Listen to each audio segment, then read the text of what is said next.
Holly Carlton and her friend Emma have started their journey from Essex in the UK to the capital city London over 40 hours ago. A whole night was spent in what is now unofficially called the Elizabeth Queue, one that leads to the Queen's coffin at the historic Westminister Hall.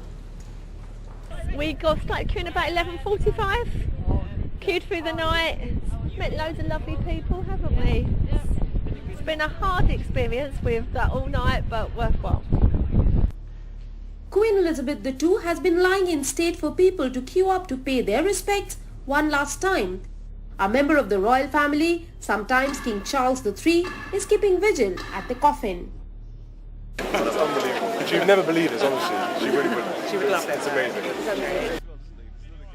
Among the thousands queuing up was David Beckham, who waited 13 hours surviving on Pringles, donuts and Sharbat lemons in the queue until it was his turn.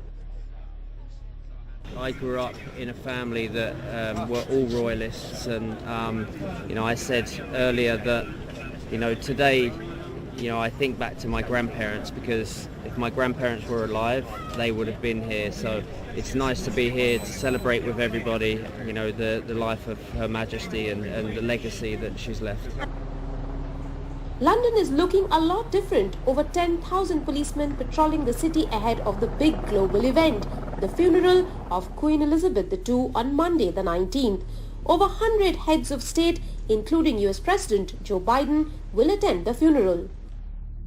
In addition to the biggest police force in the country, the police service in London, we have officers from every single one of our 43 police forces across the country. Additionally, what was planned, and it's happening, is armed forces personnel, the Royal Air Force, the Army, the Navy, supporting our stewarding operation. The funeral will take place on 19th at Westminster Abbey, a historic church where the Queen got married.